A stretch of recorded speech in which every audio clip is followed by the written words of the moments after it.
Welcome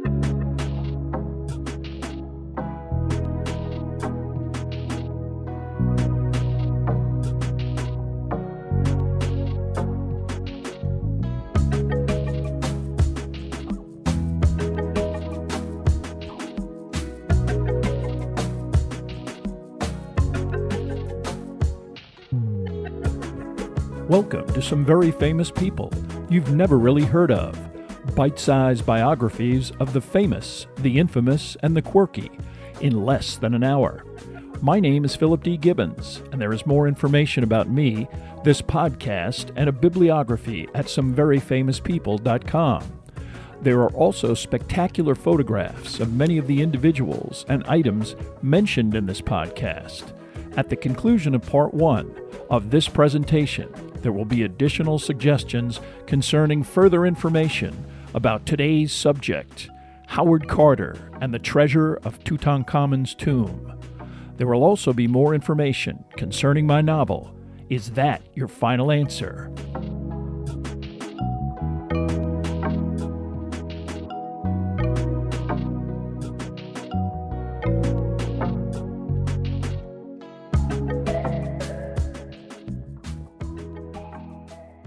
Now let's get started with our story about Howard Carter and Tutankhamun's tomb.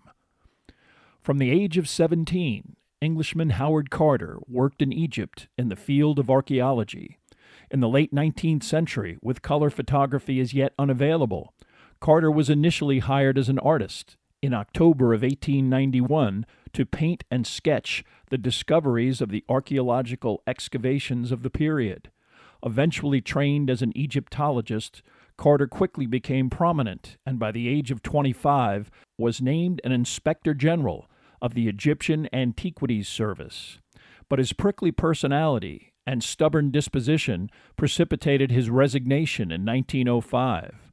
Recognizing that he probably would accomplish more on his own, Carter then attempted to ally himself with a sponsor and patron who could finance the exorbitant costs of Egyptian archaeological excavations.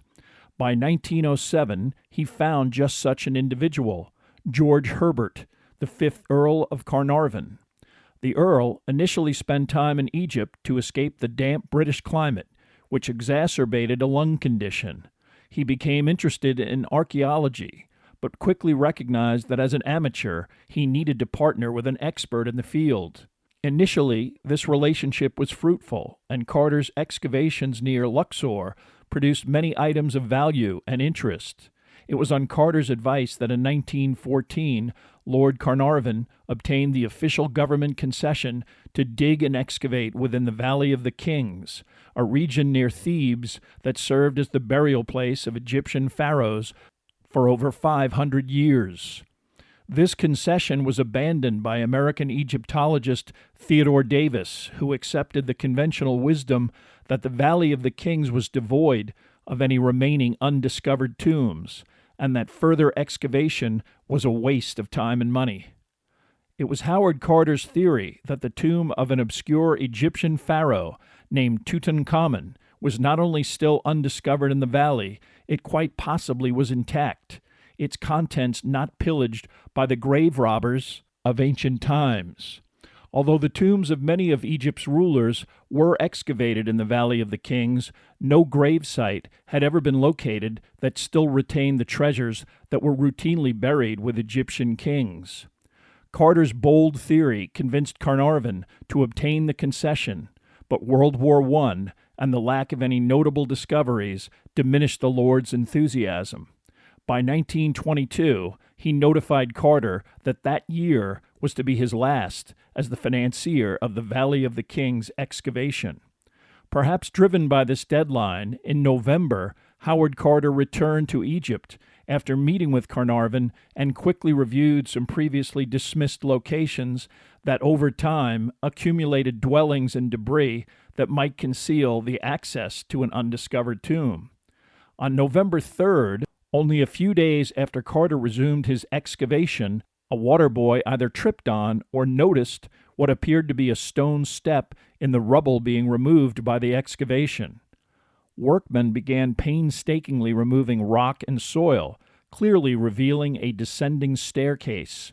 Upon reaching the 12th step, the top of a doorway was revealed, still sealed and plastered after thousands of years. 2 days later, the workmen reburied the stairway and placed giant boulders in front of the entrance to impede any unauthorized entrance.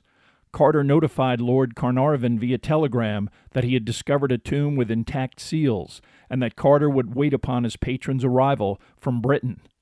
For 2 weeks, Howard Carter was forced to ponder what exactly he had discovered. Was this the intact tomb of an Egyptian pharaoh, or just another plundered disappointment that would plunge Carter's excavation into final failure? The answer to that question would stun the world and change Howard Carter's life forever. Howard Carter was born on May 9, 1874, in Kensington, London. One of 11 children, his father was a professional painter and illustrator. Artistic from a young age, Howard Carter did not receive much of a formal education, probably because his artistic ability indicated that he would pursue a career in the arts. While in his late teens, a wealthy family connection secured a position with the Egypt Exploration Fund that allowed the young man to assist with reproducing artwork from the interior of tombs located at the excavation site of Beni Hassan. Carter became fascinated with archaeology and Egyptology, and his talent and enthusiasm became evident during his 6-year assignment with the EEF's Archaeological Survey Team at Thebes. In 1899, the director of the Egyptian Antiquities Service, Gaston Maspero, appointed Carter Inspector General of Monuments of Upper Egypt. The Antiquities Service was an entity of the Egyptian government formed in 1858 to stop the worldwide export of Egyptian artifacts into the hands of foreign collectors and museums. Because of their expertise, Frenchmen ran the agency until the middle of the 20th century. Carter's immediate focus was on an area known as the Valley of the Kings on the western bank of the Nile across from Thebes. This location was a necropolis or burial ground for the Egyptian rulers during the time period of the 16th to the 11th century BC. Ongoing excavations were underway by both the Antiquities Service and Theodore Davis, an American archaeologist in possession of the only government-awarded concession to excavate in the valley. In 1904, Carter was promoted and relocated to another important archaeological site at Saqqara. A strange incident in 1905 abruptly ended Carter's governmental career when a group of drunken and unruly French tourists misbehaved at the Serapeum, an ancient temple near Saqqara. Summoned to the scene, Carter was quite confrontational, expelling the visitors and refusing to acquiesce to any of their demands.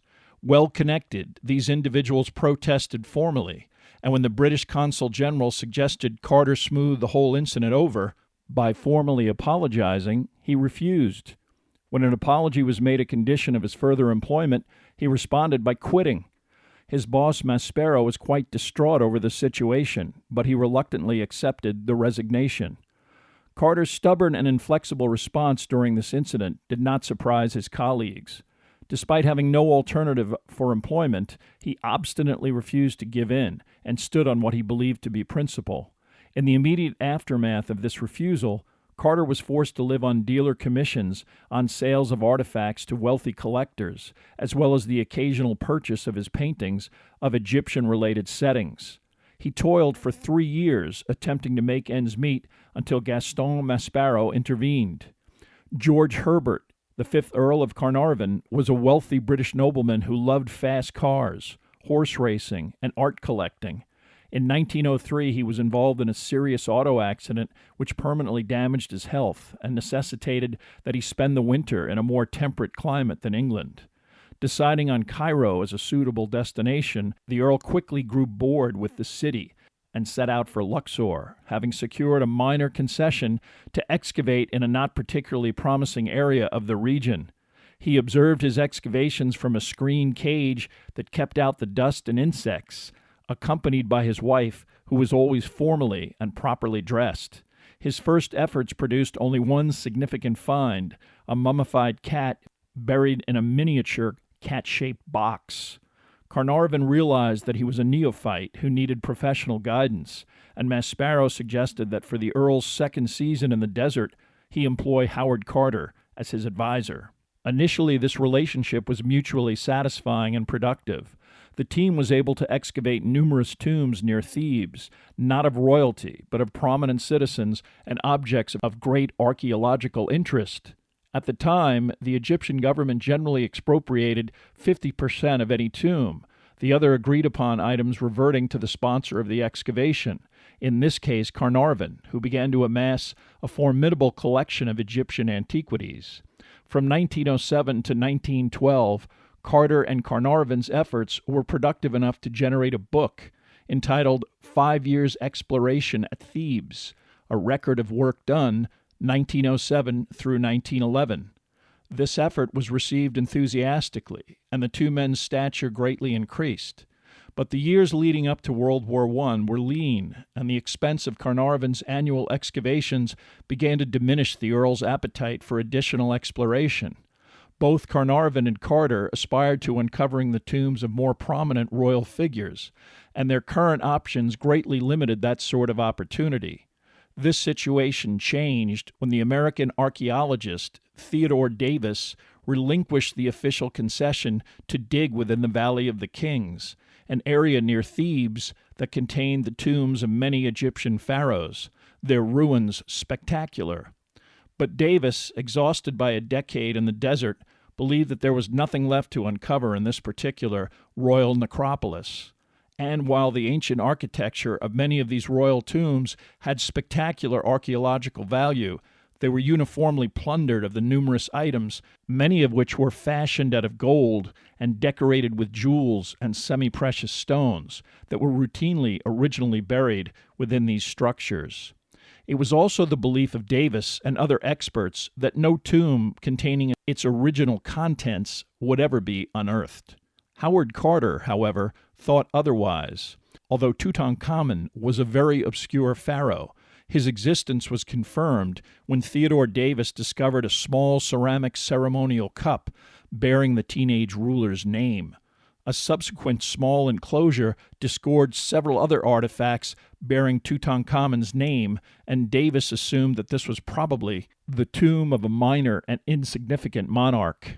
This was another of the reasons that the American gave up on the Valley of the Kings and relinquished the concession to Carter and Carnarvon.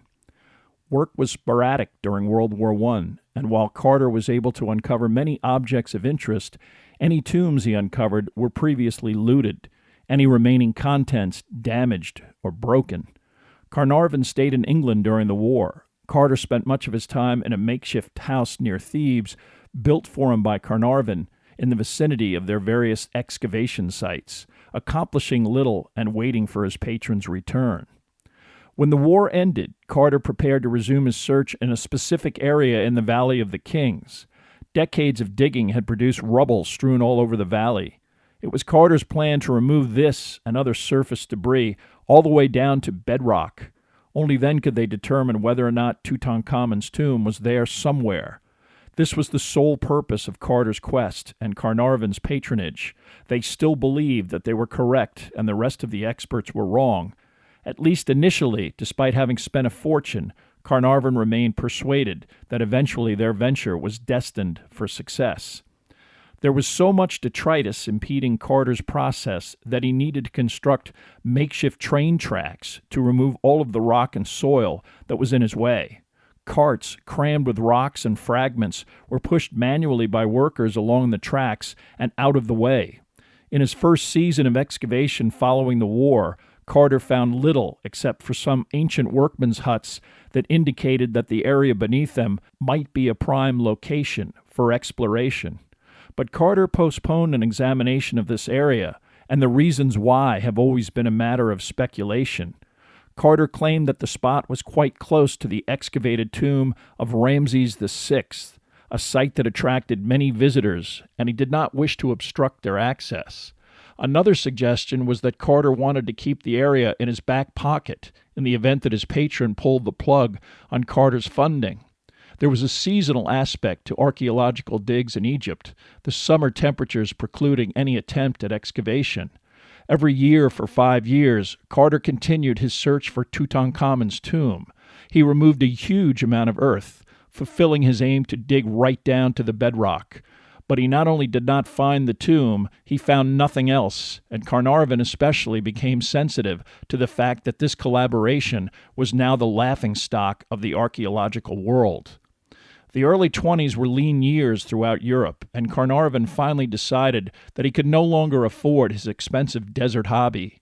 On top of the lack of any real progress, the informal agreement allowing archaeologists a share in anything they uncovered was no longer in force. A new director of antiquities had replaced Maspero and decreed that any item of value was to be retained by the Egyptian government. Understanding that he was essentially digging for glory and nothing else, Carnarvon, in the summer of 1922, summoned Howard Carter to the family seat at Highclere Castle and gave him the bad news that their partnership would not continue. Typically, Carter stubbornly responded by suggesting that regardless of the impact on the tourist trade, he would spend that season focusing on the area near the tomb of Ramses VI. He even offered to fund the operation himself, as long as Carnarvon publicly remained his partner. Impressed by Carter's determination, Carnarvon reluctantly agreed to underwrite one more season, but both men acknowledged that this was their last attempt to find Tutankhamun's tomb. Carter returned to Egypt on his own, and on November 1, 1922, ordered his team of workmen to begin digging in the area near the ancient huts that he neglected over 5 years earlier. On the morning of November 4th, upon his arrival at the site, he was informed that what appeared to be a step cut into bedrock had been discovered. One version of the story had a water boy accidentally tripping over the indentation and then bringing it to the attention of a foreman. Carter left that part out of his memoir, but added that after, quote, a short amount of extra clearing revealed the fact that we were actually in the entrance of a steep cut in the rock, some 13 feet below the entrance to the tomb of Ramses VI. The manner of cutting was that of a sunken stairway entrance so common in the valley, and I almost dared to hope that we had found our tomb at last, unquote. It took Carter and his workmen 2 days to reveal what was a stairway that led to something he clearly believed was a tomb, but he also understood that nothing was guaranteed, that this might be just an unfinished, empty, or even worse, the tomb of Tutankhamun, pillaged like all the rest of the valley's necropolis. As the steps were unearthed, one by one, even Carter himself described his feeling as that of a fever pitch of excitement, as the stone stairway clearly led to a passageway. After the 12th step was uncovered, the top of a door became visible. It was sealed tight with plaster. Whatever was beyond that entrance had been undisturbed for thousands of years. Carter quickly identified imprinted seals on the door as that of a royal personage. He also examined the area at the top of the doorway where some of the plaster was gone. He widened the opening and was able to take a small electric light and illuminate the immediate area inside. It was blocked completely with rocks and bricks, clearly in an attempt to prevent access. With darkness about to fall on November 5th, Carter decided not to continue any further, despite the probability that removing all of the debris in front of the door would have revealed the additional seals identifying the tomb's occupant. If Carter had any doubt as to whether he was on the verge of a momentous discovery, he certainly did not exhibit any uncertainty in his November 6th cable to Lord Carnarvon. Quote, at last have made wonderful discovery in valley, a magnificent tomb with seals intact, recovered same for your arrival. Congratulations, unquote. In anticipation of accessing the tomb upon Carnarvon's arrival, Carter completely reburied the staircase and placed giant boulders on top of the location. Knowing that information about his discovery undoubtedly would reach all sorts of entities intent on exploiting such a potential treasure, armed guards were also stationed at the location. Carter went to Alexandria, awaiting Carnarvon's arrival, and by November 23rd, both Carnarvon and his daughter arrived back in Egypt. In his absence, Carter retained another Egyptologist, Arthur Callender, not only to keep an eye on the locale, but to remove the buried debris a few days before Carnarvon's arrival. ensuring that when Carter and the Earl returned to the Valley of the Kings, they could merely punch through the sealed doorway. On November 24th, Callender and the work crew, under the direction of Carter, removed all of the impediments to the steps and continued heading deeper down the staircase. Carnarvon was practically looking over Carter's shoulder every inch of the way. When the 16th and final step was revealed, Carter was able to see all of the seals on the plaster entrance to the tomb. The name of Tutankhamun was clearly visible. Carter was also momentarily taken aback by his further examination that indicated that the door was opened and resealed twice. Official seals evident in different plaster from the seals of the pharaoh that were in the central part of the door. Again, Carter could only wonder if his tomb was another barren, rifled repository. On November 25th, Carter began the process of removing the door itself. A deliberately assembled barrier consisting of rocks arranged carefully and then covered from top to bottom with plaster. This revealed a descending passageway that was just as wide as the entrance, but 7 feet high. It was jammed with rubble, with 2 distinct shades of rock that also indicated that the passageway was entered subsequently after its initial completion. Broken pottery, jars, and decorated vases were also found within the rubble, with various names of other rulers besides Tutankhamun imprinted on these items. Carter wondered if this was an indication that he was excavating nothing more than a repository for various items hidden away for security, as opposed to an individual tomb. By the end of November 25th, Carter had painstakingly penetrated more than 20 feet of the passageway, but still had not reached the end of the orifice. However, on the following day, the 26th, the archaeologist later wrote, quote, "The day following was the day of days, the most wonderful I have ever lived through, and certainly one whose like I can never hope to see again." Unquote. The morning consisted of removing more material from the passageway, but by the afternoon, 30 feet into the corridor, Carter uncovered a second door, much like the first. It also contained seals with the name of Tutankhamun. Carefully, Carter made a small hole in the upper left portion of the door, and peering inside, he could see nothing but darkness. He then poked the opening with an iron rod, but this time, instead of more rubble, there was only space, indicating that the area behind the door was cleared. Carter was meticulous enough to place a lit candle into the opening to detect any noxious gases that might lurk inside. When the candle stayed lit, indicating appropriate oxygen levels, the archaeologist felt it was safe enough to lean through the opening and look at the interior. Later, he described this amazing process. Quote, "At first I could see nothing, the hot air escaping from the chamber causing the candle flame to flicker, but presently, as my eyes grew accustomed to the light, details of the room within emerged slowly from the mist. Strange animals, statues, and gold. Everywhere, the glint of gold. For the moment, an eternity it must have seemed to the others standing by, I was struck dumb with amazement, and when Lord Carnarvon, unable to stand the suspense any longer, inquired anxiously, 'Can you see anything?' it was all I could do to get out the words, 'Yes, wonderful things.' Then, widening the hole a little further so that we both could see, we inserted an electric torch. Surely never before in the whole history of excavation had such an amazing sight been seen as the light of our torch revealed to us." Unquote. The largest objects in what turned out to be an antechamber were 2 life-size statues of a king facing each other, dressed in golden kilts and golden sandals, the royal headdress featuring the cobra-studded forehead.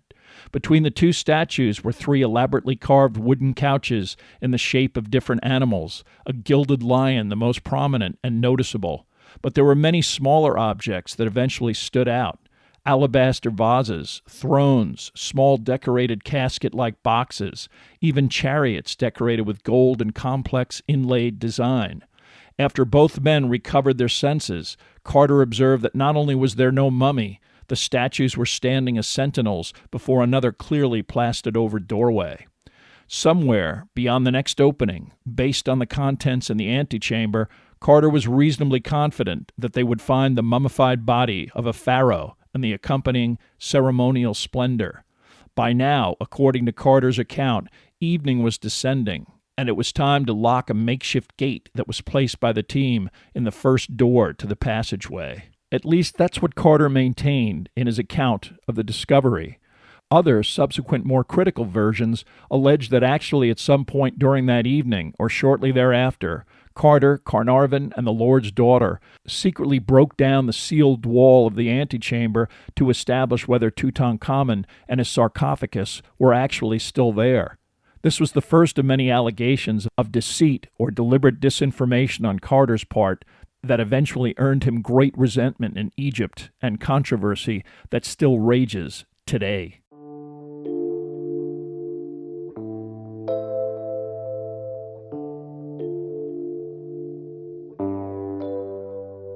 Thank you for listening to part 1 of this podcast about Howard Carter.